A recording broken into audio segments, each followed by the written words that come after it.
Hello guys! Good day! Magandang araw! Mayong adlaw sa inyong tanan at welcome back sa aking channel. Kumusta po kayong lahat? Sana po ay nasa mabuti kayong kalagayan. So first vlog po natin ngayon ito sa start of the year 2024. Happy New Year po sa ating lahat. At sana po ay patuloy po tayo sa mga nasimulan natin. Sana po this year would be a good one for us. And hope that we will be progressive in this year, and sana po ay magkaroon po tayo ng magandang kalusugan. So happy New Year po again sa lahat po ng mga kabarya natin, mga idol. Happy New Year po sa ating lahat. So ngayon ay meron po tayong barya dito, and ang pag-uusapan po natin ngayon, update po dito po sa year 2016. So start of year 2024, i-update natin itong year 2016 na 1 peso coin. Ayan, so may 3 piraso po tayo dito, and ito po yung pag-uusapan natin. So may mga variations ito, at yan po ang ating alamin, at i-update natin ang current price appraisal po ng baryang ito. So bago po natin yan simulan ay mag-intro muna tayo.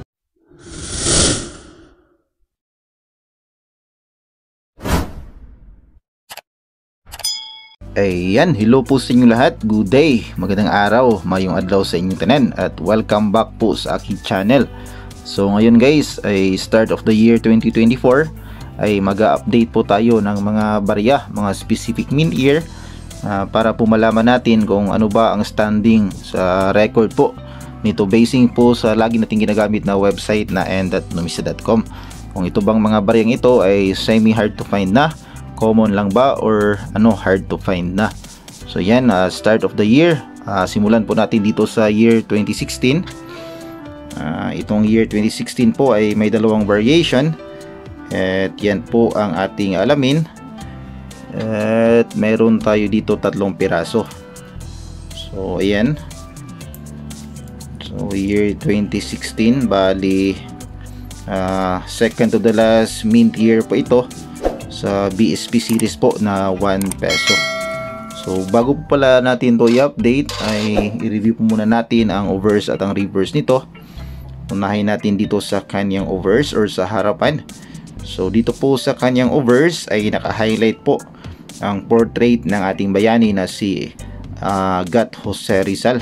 So dito po sa harap ng kanyang portrait ay makikita natin ang 1 peso na denomination, at sa ilalim ang kanyang pangalan na Jose Rizal. Dito naman po sa pinakadulo, ang makikita natin ay ang year 2016, ang year of mintage po.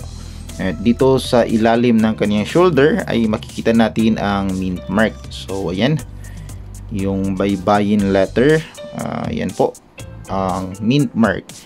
At dito naman po sa bandang itaas nakasulat po ng paikot itong Republika ng Pilipinas. So ayan po ang makikita natin dito sa kanyang overs or sa kanyang harapan.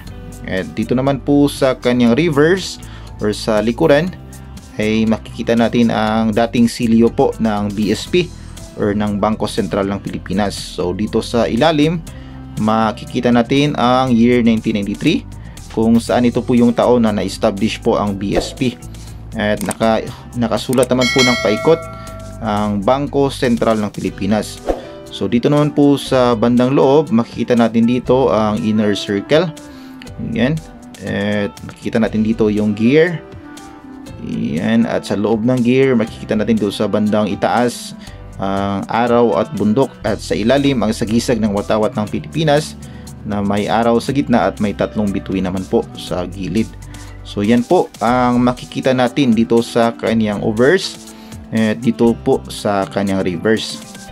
So ang year 2016 po, tulad ng sinabi ko po kanina, ito po yung second to the last mint year po sa BSP series. So yan, at ito po ay pasok sa magnetic na uri ng 1 peso BSP series. Dahil sa mga hindi pa po nakakaalam, ay may 2 type po ang BSP na 1 peso. Meron pong non-magnetic at meron pong magnetic. So from 1995 po hanggang year 2003, yun po ay non-magnetic. At same year 2003 to year 2017 Yun naman po mga bariyang yun or main tiers na yun ay mga magnetic. So may transitional coin po dito sa BSP series, year 2003 na magnetic at year 2003 na non-magnetic. So kapag kayo po ay merong 2003, ay check nyo po sa magnet kung yan ba ay magnetic or non-magnetic. So itong year 2016, yan po, ito po ay mga magnetic. Yan, lahat po ito ay magnetic. So may dalawang uri po itong year 2003. May dalawang variation.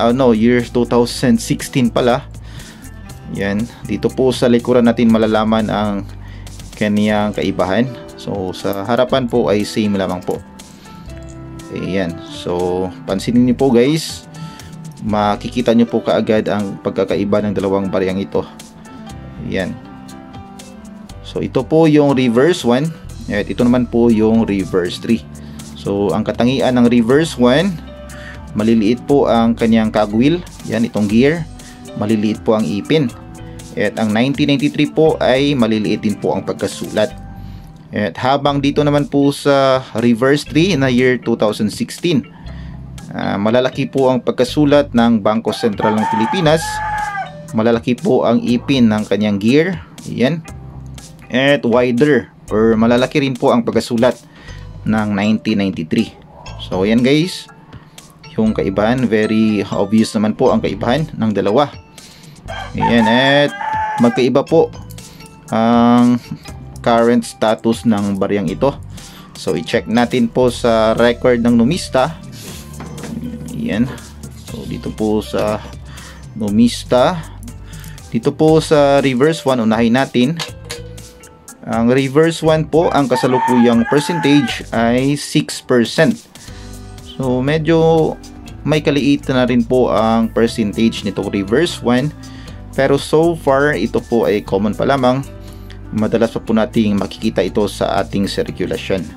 So madalas pa pong naisukli, binibili itong year 2016 na reverse 1. And so far po, dito po sa record ng numista, meron po siyang dalawang current price appraisal. So dito po sa kanyang extra fine at sa kanyang almost uncirculated na condition ay 5 pesos and 50 centavos po ang kanyang current price appraisal. So medyo maliit pa po ang price appraisal nitong reverse 1 na year 2016. Samantala ito naman pong reverse 3, yan. So bali meron tayo ditong dalawang reverse 3. Actually, ito po yung semi hard to find. Ayan, so may 3 piraso na po ako nito, pero ewan ko kung saan ko po nalagay yung isa, na misplace ko po. So ito po, 2 pong piraso ang meron tayo dito. Ayan, so reverse 3, ang kanyang kasalukuyang percentage po ay 1%. So yan, maliit po, halos hindi na po umabot ng 1%. So exactly 1% po ang kanyang kasalukuyang percentage. And dito po sa record ng numista ay wala pa po siyang price appraisal.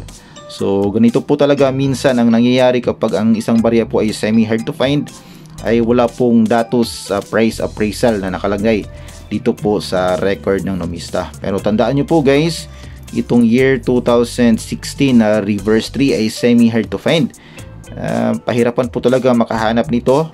Yan, medyo ano na po, 3 years na po ako nagko-collect ng barya, or almost 4 years na po, ay ito lamang 3 piraso po at na-misplace ko pa yung isa. So ayan guys, ang ating update dito sa year 2016 na 1 peso BSP series. As we kick off the new year 2024. So sana po ay nakapagbigay na naman ako ng kaunting kaalaman, kaunting update regarding po dito sa ating hobby na coin collecting.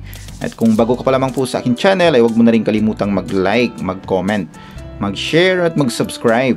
At pakipindot na rin ang notification bell para updated ka sa mga susunod kong videos. And that's it for this video guys, and we'll see you again next time. God bless.